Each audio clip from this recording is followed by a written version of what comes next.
Hey guys, this is Eric Weingauer with Weingauer Racing. It's Saturday, so it's an update video day, although you're probably watching this on Sunday. I got good news, good news, good news. If you know what that's from, then you can put that in the comment too. But the 477 big block Chevy with my that's my engine with the Root supercharger, it's going to be on the dyno on Thursday, so you're going to get a video for that. I may do a live feed. If you're unfamiliar with the engine, here's a little small video of it running before.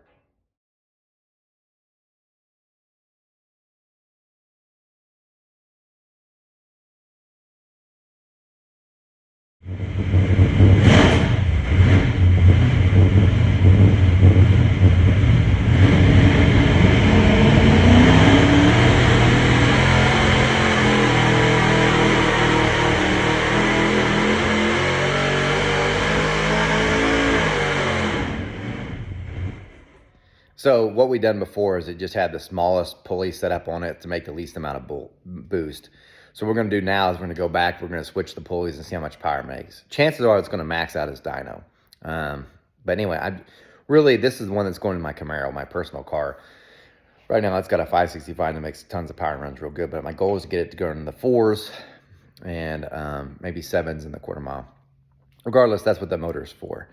But before I get to any of the technical stuff, and I promise this is a little short story just because I thought about it, let me tell you this little funny story from when I was teaching. If you listen to the live feed, I told you I taught for years, like a long time. But this is one funny story, and it only happened because I was driving back from the gym, and I'm listening to my Sirius XM radio, and it had Slipknot Duality song was playing, and it reminded me of my funniest time teaching. So first off, I teach in Oklahoma. And if you know anything about Oklahoma, the music they like the best is country music. Country music's everywhere. They love that country, and I just don't like it. I hate country music. And don't tell me old stuff, it all sucks to me, okay? But that's my opinion. If you like it, that's fine, because 99% of Oklahoma likes it. Anyway, I preface that because I was teaching some math stuff, and they just weren't getting it.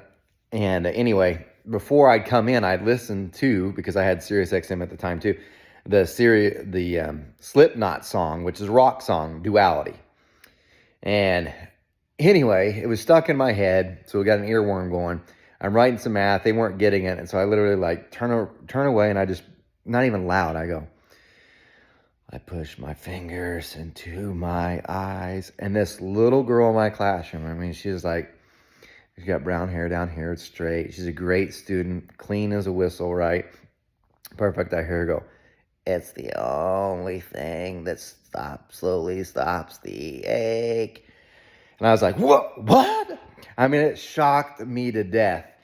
Because I was like, I teach 4th grade, so that's like 9 and 10-year-olds. Wow, oh my gosh, you knew it. And I was like, you know that song? I was so surprised. And she repeated the rest. Oh, it's probably one of the funnier moments of my life, because I'm just turning away from the board and I hear, it's the only thing that slowly stops the ache. And just in the same way it does in the song. It was shocking. So Kaylee Gilbert, and I could say her name because she's now probably 27 or so, probably pushing almost 30. Thank you for making me laugh, and I hope you're doing well in life. But anyway, there's a small story. Let's go to the actual engine stuff. That just made me think of it. In other news, the small block Ford dyno mule is together. Now, this is not the one for the camshaft challenge. That one done where it's got and still missing some pieces that I'm waiting for. So, for instance, Chris Straub's supposed to be CNC porting the heads, but I think his machine's down. I'm waiting for the lifters as well. So once those are there, then I can have Dunsworth finish putting together the small block Ford Cam Challenge engine. But this is a small block 408, so 408 cubic inch dyno mule that I'll be using for just different testing, like intakes and different heads. The same stuff I did with the Chevy. But finally, so this has been a long process, the heads are on. So I put it up on the engine stand. That's a big thing. The heads are now on. I've already measured for the push rod length, and I'm going to order the push rods and everything else, and everything to put the engine together should be here in this week, so I can get this all ready. So maybe not this coming week, but the following week, maybe we have the initial dyno test on this. Right now, it's got a trick flow hydraulic roller camshaft in it, but we're going to run solid roller lifters on it. So that's what they're running. These came from the guy that was nice enough to let me use this 408 for testing. So that's how I'm going to test it. Daniel Powell has a small block Ford solid roller camshaft that he has ground for this particular application. So I will test this camshaft, this hydraulic with the solid rollers on it, versus his solid roller camshaft. And of course, I've got, if you want to test a different intake and you want me to see to test it, send it. Because the ones I have right now are this one. That's the Jegs knockoff of the Victor Jr. I have a Super Victor, and then I've got a Wyand dual plane. But that's the only ones I've got. So if you like, man, I'd like to see like the BMP ones tested, like a Dominator or something out, send it. I will test it on this engine because I'd like to test a lot of intakes on this, just like I did the Chevy. But at least we'll have 2 camshaft comparisons. The biggest reason for doing that, by the way, is so we can get some practice before we get to the Cam Challenge ones to see what's all involved as far as changing this and how quick we can get it done. But it's coming along pretty good. I don't know what type of power it's going to make. I mean, these are they're like the ProMax Project X 205s. They're just, I got them from their suppliers because these have 8mm valves. So I like them better. They flow a little bit better and stuff. And I redid the valve job. That's been in other videos. But this is coming soon. And I've been saying that for a while, but it's really not that far off. If I had the push rods, intake bolts, valve cover studs, valve cover gaskets, this thing would already be ready to run. So, because I have the rockers and everything else. I didn't get stud girdles, I'm going to tell you that. So I'm running without stud girdles. You're like, oh man, that's a mistake. It probably is. It's not the greatest idea, especially with these spring pressures. But man, I've been spending so much money on different engines. So like the 406 small block Chevy, trying to get it ready. The small block Ford Cam Challenge one, even though I got the short block, there's still so many other pieces that went with it that I still have to get, like valve covers, valve cover gaskets. I mean, these things add up a lot. There's just a bunch of little stuff that goes along with it. The headers themselves, there's a bunch.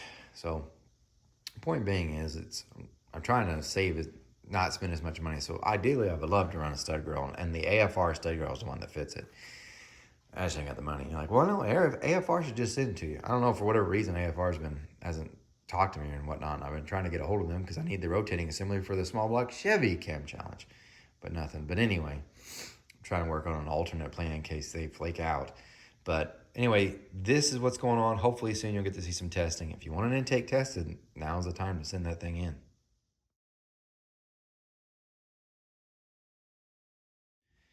Here's a Nova/Bishop update. Bishop had his final swimming last weekend. That's the reason I want to get to it. And I'll tell you how he did. He did really well. He made the finals in almost everything he swam. So he did the first day, I think it was 100 free, and he beat his personal best time. He didn't make finals in that, which is odd, but he went a 50.98, beat his best by almost a second.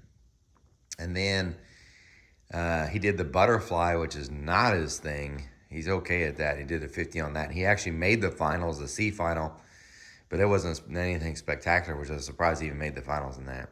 Then the next day, he did the 500, and he was so trying to get underneath 5 minutes. That's been his goal forever. I even paid a cameo to have Kyle Sockwell. If you're a swimming person, you'll know who he is. He's on Instagram. He's an Instagram influencer, but he used to swim for Arizona State. He did a fantastic cameo for Bishop. And Bishop was so pumped up, and he thought for sure he was going to get an underneath 5 minutes. His best he'd been before had been like a 5:03. He tried so hard, and he went a 5:01 and some change. So he was close, but he just didn't do it. And he was so mad he didn't, which that's his personal best. You'd think he'd be happy, and he made finals, but he was just disappointed. He went to finals, and he sucked because he was just so tired. He gave everything on that preliminary one. But the next day, so that was 3 days, he went on to swim the 200. He didn't break his best time, but he was really close to it. And then he went to the finals on that, and it was still really close. But did the 50, and that made a new personal best on that too. So a bunch of personal bests. But anyway, that's him. Here's his car update. As you can tell, the headlights are in. All that stuff's out. I'm going to paint the buckets that they're in. That's why they're out. And you got to remove the buckets to get to the light, evidently, because just the way it is. I have to order a grill. Obviously, the wiring, which looks like a disaster, is almost just about done. So I have to heat shrink this one side. This side's all connected. Once it's done, then I'm going to make it look tidy right now is just to make sure everything worked, which thank God I did. And by the way, horn does work. Thank God I did, because I have to do this, and I've never done it before, but this is from Racewire. This is their switch for this. It's pinned wrong. So if you look at the diagram, if you go that way, the left turn signal, it actually turns on the right. And if you go to the right, it turns on the left. And that's in the switch. And I know because I checked it. It's none of my wiring, I can promise you that.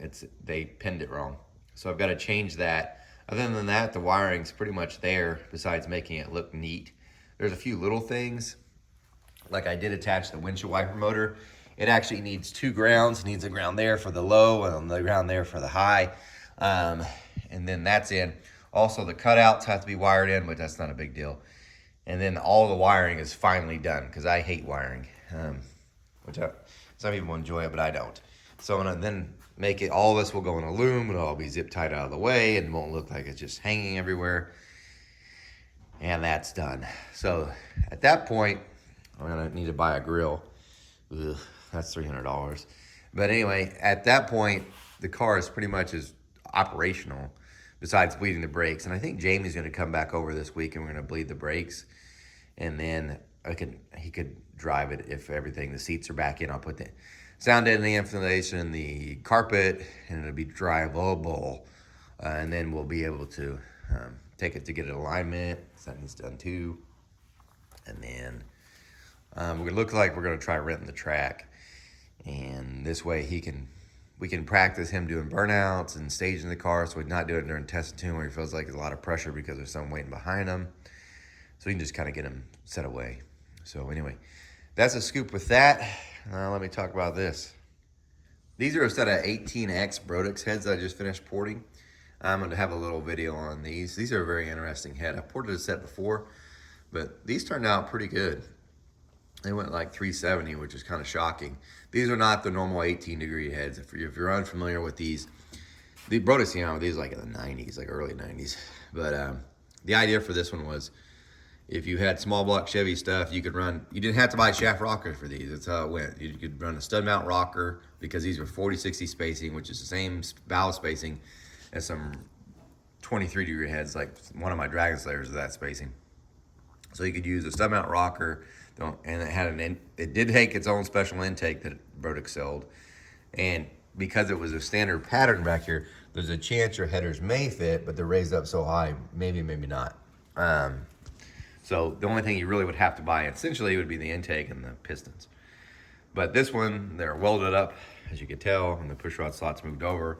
So it's similar to an 18-degree head. These ones are soft chambers and all that, but that got finished. Well, I floated this week. I still need to check because of the welding to see if it didn't warp this, which I probably did. And then this flange here has to be resurfaced to make it flat again. Once that's done, before that, I need to check to make sure the push rod slots itself put on the mock block to make sure that they clear, which I'm pretty certain it will with the shaft rocker setup he's got. But that's those. I also want to show you this. I have been very busy porting this week. So this is a set of Brodix 3X or 327s. I've got the intake ports done on this one. I haven't got the exhaust or chamber, obviously. But at the same time, I've been doing these heads. These are my ProMax 317s that I've been using on the 540 dyno mule. You guys wanted to see how much power to make when they're fully ported. Yeah, they're going to be great. But anyway, in case you're wondering how I port heads, because I got so many heads here, I usually like to warm up. So I'll start my day by porting something of mine. Just not all of it, just a little bit. So my brain gets warmed up to how the shape should be and how the grinder works every day. I know it sounds stupid to some others, but it's a warm up, and I try to warm up my own stuff to make sure my brain and everything is working right and the grinder's not messing up before I go to customer stuff. So anyway, when I was doing the live feed, or someone before that had asked, can you do a video showing how to port a set of big block heads? So I've got obviously, I always start to do the intakes first on both heads, and then I'll do the chamber and exhaust. I don't do a one whole head and then go to the next.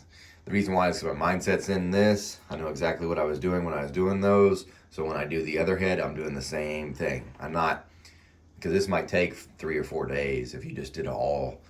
And a lot of grinding. And then you come back 3 or 4 days later and try to remember what you did when you first started on that. It's not a great idea. So anyway, So when I start the second head for the intake ports on this one, I'm going to show you. This one's already kind of done. So, well, I say that.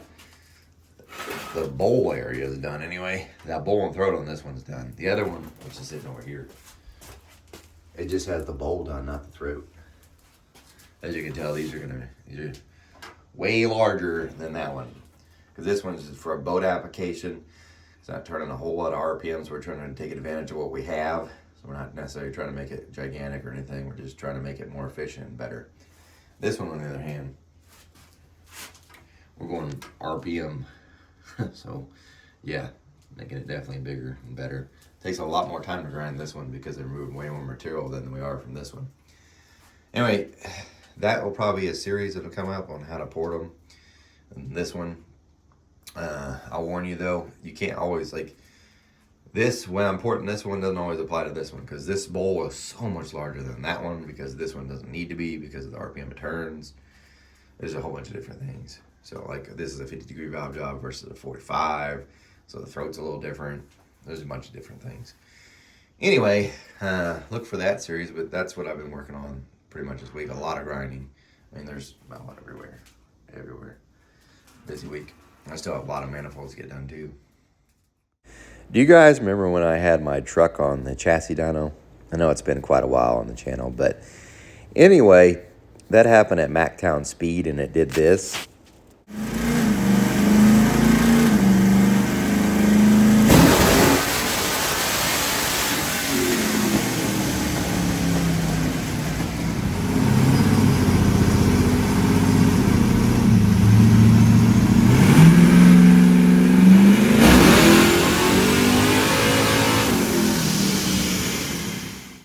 Well, Bishop did drive it to practice this week, so I let him drive it to practice, and he did fine. It did great. And I didn't tell him this, but I had to drop off a package at FedEx, so I figured, hey, I'll drive by and see where he parked, because it has the worst turning radius you can imagine. So I go driving by out in the parking lot. He's out there jimmy-dilling it. He's got like 7 or 8 people around the truck, and I hear him just revving it up. Just playing with it, which I'm all fine with. That's cool and dandy, happy as could be. He drove all the way home and everything was fine, except when he got home, I was like, man, it looks like it's leaking oil. And it wasn't coming out the engine. It was the overflow from the breathers. That catch can, I even drained it, but evidently it was plugged at the bottom where it would drain, so it overflowed the catch can. And I haven't drained it since installing it. So it had a lot of water in it, just because I'd start it up about once a month. And I guess it was just had water in it, tons of it, and a little bit of oil, so it kind of looked that way. But yeah, he did fine. He said he loved it, and then I said, be honest with me, son. Did you try to get on it? He goes, yeah, but not very much. It'll get up there. And I was like, yes, it will. What he didn't know is I had the rev limiter turned down pretty low too, so he never hit it. Otherwise, he would have said, I think it's not broken or something, because he wouldn't have known what the rev limiter feels like.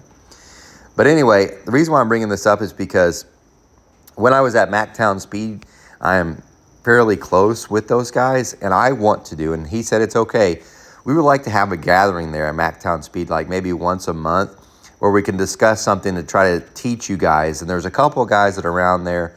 The guy that used to work for me, Trent Dugan, and then also Paul Barlow, maybe he can help as well. We can do some stuff to try to teach you guys something. And I really would like an idea for a topic. Now, this is in McAlester, Oklahoma, so it's 2 hours from here.